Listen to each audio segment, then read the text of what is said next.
Welcome to இது உங்கள் சமையல். இன்னைக்கு வந்து சூப்பரான ஒரு தக்காளி சட்னி தான் பார்க்க போகிறோம். தக்காளி சட்னி என்னடா இருக்குது அப்படின்னு தானே பார்க்குறீங்க. ரொம்ப ரொம்ப டேஸ்டியாக வந்து ரோட்டு கடையில் கொடுப்பாங்க இல்லையா, அப்படியே நம்ம சாப்பிட்டுட்டே இருப்போம். சட்னிக்காகவே அப்படியே எடுத்து சாப்பிடுவோம். சட்னி மிச்சம் இருந்தாலும் அந்த சட்னி அப்படியே தொட்டு தொட்டு சாப்பிட்டே இருப்போம். அந்த அளவுக்கு டேஸ்டியாக எப்படி செய்யலாம் அப்படின்ட்டு தான் பார்க்க போகிறோம்.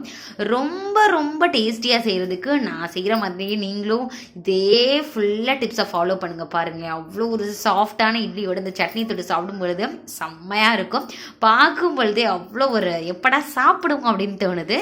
இதே மாதிரி நிறைய சட்னி ரெசிபிஸ் நம்ம சேனலில் போட்டிருக்கோம். உங்களுக்கு தேவைப்பட்ட டிஸ்கிரிப்ஷன் பாக்ஸில் லிங்க் தரேன், அங்கே போய் பாருங்கள். சரி வாங்க, டைம் வேஸ்ட் பண்ணாமல் இந்த தக்காளி சட்னி எப்படி செய்யலாம் அப்படின்னு சொல்லிட்டு வீடியோக்குள்ளே போயிட்டு சட்னி பார்த்துடலாம். அடுப்பில் ஒரு கடாய் வச்சுக்கலாம். கொஞ்சமாக எண்ணெய் சேர்த்துட்டு லைட்டாக வதக்கிக்கோங்க. இந்த சட்னி பார்க்குறதுக்கு நிறையா தான் இருக்கும், ஆனால் 2 பேத்துக்கு தான் கரெக்டாக இருக்கும். ஏன்னா அந்தளவுக்கு ரொம்ப டேஸ்டியாக இருக்கும். லாஸ்ட்டு பத்தாமல் போயிடும். ஸோ நீங்கள் செஞ்சு பாருங்கள். இதே அளவில் செஞ்சுட்டு அதுக்கப்புறம் நீங்கள் இன்க்ரீஸ் பண்ணிக்கோங்க. எண்ணெய் சேர்த்துட்டு ஒரு 3 பல்ஸ் பூண்டு சேர்த்துக்கோங்க. அந்த பூண்டோட பச்சை ஸ்மெல் லைட்டாக போகட்டும். அதுக்கப்புறம் வந்து ஒரு 5 வரமிளகாயும் சேர்த்துட்டு நல்லா வதக்கிக்கோங்க. அது கருத்துடக்கூடாது. நல்லா வதக்கிட்டு அதுக்கப்புறம் பார்த்தீங்கன்னா 3 தக்காளியை வந்து இந்த மாதிரி 4 பீஸ் கட் பண்ணி அதையும் சேர்த்துட்டு நல்லா வதக்கிக்கலாம். தக்காளியுடைய பச்சை வாசனை போகணும். சில பேர் என்ன பண்ணுவாங்க, வெங்காயம் தக்காளி அப்புறம் வந்து வரமிளகாய் இதை மட்டும் சேர்த்து அரைச்சிருவாங்க. அது நல்லாவே இருக்காது. நீங்கள் இந்த தக்காளியை சேர்த்துட்டு நல்லா அந்த பச்சை வாசனை போகணும். அதாவது அந்த இது கொஞ்சம் பார்க்கறதுக்கு வதங்கினாப்புல இருக்கணுங்க. முழுசாக இருந்துச்சு இல்லையா, கொஞ்சம் வதங்கணும். அந்த அளவுக்கு இதை நல்லா வதக்கிக்கங்க. வதங்கிறதுக்கு எப்படின்னு பார்த்தீங்கன்னா மீடியம் ஃப்ளேமில் ஒரு 3 நிமிஷமாவது ஆகும். நல்லா வதங்கிருச்சு. இந்த ஸ்டேஜில் என்னதான் தக்காளி புளி அப்படின்றாலும் புளியும் சேர்க்கணும். அப்போ தான் புளிப்பு சுவை நல்லாயிருக்கும். லைட்டாக ரொம்ப சேர்த்துறாதீங்க, லைட்டாக இந்தளவு சேர்த்துக்கோங்க. நான் சேர்க்குறது எல்லாமே பார்த்திங்கன்னா நார்மலாக கிடைக்கிற தக்காளி தான். ரொம்ப வந்து இந்த பெங்களூர் தக்காளி அந்த மாதிரிலாம் சொல்லுவாங்க, அந்த மாதிரிலாம் இல்லை. நார்மலாக எல்லார் வீட்லேயும் கிடைக்கல அந்த தக்காளி தான். இப்போது இந்த கப்பில் வந்து பார்த்திங்கன்னா 1 கப்பளவு வந்து தக்காளி இருந்தது. கட் பண்ணி பார்த்தப்போ 3 தக்காளி சேர்த்தேன். நீங்களும் ஏதாவது ஒரு கப்பில் அளந்துக்கோங்க. அதில் பாதி கப்பளவு தேங்காய் துருவல் சேர்த்துக்கோங்க. 1 கப்புக்கு பாதி கப் சேர்த்துக்கறணும். இல்லை பாதி கப்பை விட கொஞ்சமே கம்மியாக சேர்த்துக்கோங்க போதும். 1/4 கப்பில் இருந்து பாதி கப் வரும்லே அந்த கேப்பில் சேர்த்துக்கோங்க. அதுக்கப்புறம் 3 டீஸ்பூன் பொட்டுக்கடலை. ரோட்டுக்கடையில் பார்த்தீங்கன்னா சட்னி வந்து நல்லா கொழன்னு இருக்கும். ஆனால் பார்த்தீங்கன்னா டேஸ்ட்டு சூப்பராக இருக்கும். நம்ம வீட்டில் செய்யும் பொழுது அந்த தக்காளி சட்னி மட்டும் புளிக்கும். அந்த மாதிரி குவான்டிட்டி இன்க்ரீஸ் பண்ணாது. அதுக்கு என்ன காரணம் அப்படின்னு பார்த்தோன்னா இந்த பொட்டுக்கடலை தான். 3 டீஸ்பூன் சேர்த்தாச்சு. சேர்த்துட்டு தேவையான அளவு உப்பு சேர்த்துக்கோங்க. நல்லா அதை அரைச்சிட்டு வந்து வலுவலுன்னு அரைச்சிடுங்க. அரைச்சிட்டு தாளித்து ஊற்றி சாப்பிட்டோன்னா சாப்பிட்டுட்டே இருப்போம். வயிறு நிறைஞ்சிடும். ஆனாலும் சட்னிக்காக சாப்பிடணும். அப்படி இந்த சட்னியை சாப்பிட்டதுக்கப்புறம் இந்த சட்னியை நினைச்சாலே உங்களுக்கு அப்படியே அப்படியே டெம்டிங்காக இருக்குங்க. அந்தளவுக்கு சூப்பராக இருக்கும். கொஞ்சமாக எண்ணெய் சேர்த்துட்டு கடுகு, உடைச்ச உளுத்தம்பருப்பு, அப்புறம் வந்து கருவேப்பிலை, பெருங்காயத்தூள் இதை மட்டும் சேர்த்துட்டு தாளித்து ஊற்றி சாப்பிட்டு பாருங்கள். ரொம்ப ரொம்ப சூப்பராக இருக்குங்க. ட்ரை பண்ணி பார்த்துட்டு எப்படி இருந்துச்சு அப்படின்னு சொல்லிட்டு மறக்காமல் கமெண்ட் பண்ணுங்கள். நம்ம சேனலில் பார்த்தீங்கன்னா இஞ்சி சட்னி, புதினா சட்னி, கருவேப்பிலை சட்னி, அப்புறம் வந்து இன்ஸ்டன்ட் சாம்பார் ரெசிபி, சட்டுப்புட்டு சட்னி அப்படின்னு சொல்லிட்டு ஏகப்பட்ட சட்னி ரெசிபி போட்டிருக்கோம். ஸோ உங்களுக்காக தான் நிறைய பேர் கேட்டே இருக்கீங்க. அதுக்காக தான் ட்ரை பண்ணி பாருங்கள். எப்படி இருந்துச்சுன்னு கமெண்ட் பண்ணுங்கள்.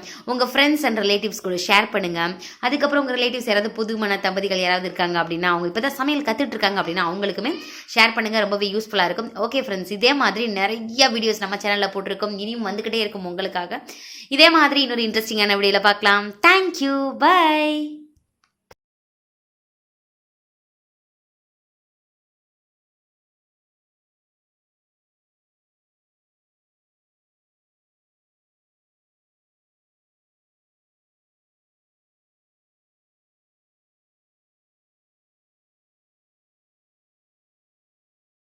குயிக்காக ஒரு 2 நிமிஷத்தில் செய்யக்கூடிய சூப்பரான சட்னி எப்படி செய்யலாம் அப்படின்ட்டு தான் பார்க்க போகிறோம். வாங்க எப்படி செய்யலாம்னு சட்னி பார்த்துடலாம். மிக்ஸி ஜாரில் சேர்த்து அரைக்கிறதுல இருந்து அதில் ஒரு ஸ்பெஷல் இன்க்ரீடியன்ட் சேர்த்துருக்குறோம். அப்புறம் வந்து தாளிக்கிற வரைக்குமே நீங்கள் மிஸ் பண்ணாமல் பாருங்கள். அப்போ தான் டேஸ்ட் உங்களுக்கு எக்ஸாக்டாக இதே டேஸ்ட்டில் கிடைக்கும்.